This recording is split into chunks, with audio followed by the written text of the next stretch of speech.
Hello everyone, my name is Jauhara Ramadhani. Here, I would like to explain the material about inventory accounting. What is inventory accounting? Inventory accounting is the body of accounting that deals with valuing and accounting for changes in inventoried assets. A company's inventory typically involves goods in three stages of production that are raw goods, in progress goods, and finished goods. There are ready for sale. Inventory accounting will assign values to the item in each of these three processes and record them as company assets. Assets are goods that will likely be of future value to the company, so they need to be accurately valued in order for the company to have a precise valuation. How inventory accounting works. The GAAP requires inventory to be properly accounted for according to a very particular set of standards to limit the potential of overstating profit by understating inventory value. Profit is revenue minus cost. Revenue is generated by selling inventory. If the inventory value or cost is understated, then the profit associated with the sale of the inventory may be overstated. That can potentially inflate the company's valuation. Need for inventory.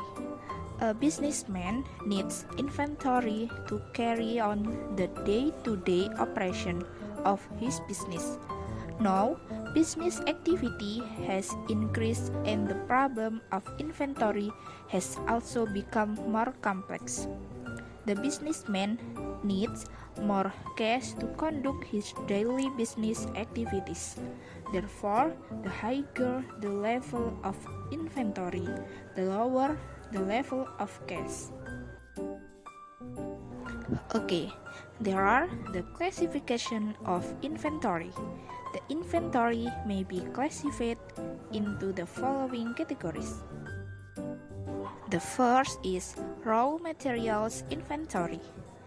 This consists of basic materials that have not yet been committed to production in a manufacturing firm. Raw materials that are purchased from firm to be used in the firm's production operation. The aim of maintaining raw material inventory is to uncouple the production function from the purchasing function so that delays in shipment of raw material do not cause production delays. The second is stores and spares. This includes those products which are accessories to the main products produced for the purpose of sale. Examples of stores and spares are bolts, nuts, clamps, screws. These spare parts are generally bought from outside. The third is works in process inventory. This includes those materials that have been committed to the production process but have not been complete. The more complex and lengthy the production process, the larger will be the investment in work in process inventory. The fourth is finished goods inventory. These are complete products awaiting sale. The purpose of finished goods inventory is to uncouple the production and sale function, so that it is not longer necessary to produce the goods before a sale can occur. Okay, now there are 4 step methods of costing inventory items. The first is specific identification.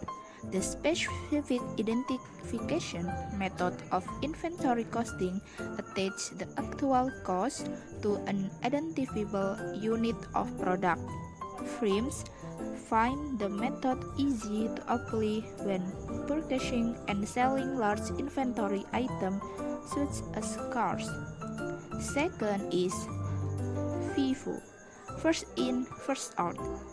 The FIFO method of inventory costing assumes that the cost of the first goods purchased are those charged to cost of goods sold when the company actually sells goods.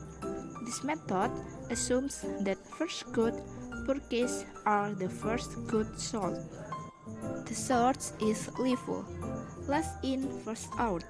The LIFO method of inventory costing assumes that the cost of the most recent purchase are the first cost charged to cost of goods sold when the company actually sells the goods. And the last is weighted average. The weighted average method of inventory costing is a means of costing ending inventory using a weighted average unit cost. Companies must often use the weighted average method to determine a cost for units that are basically the same. Inventory journal entries. Your inventory is a type of asset. An asset is physical or non-physical property that adds value to your business. As you know by now, debits and credits impact each type of account differently. Assets are increased by debit and decreased by credits. Okay, now for reference while you're making inventory journal entries, check it out this chart. Okay, now inventory journal entry examples.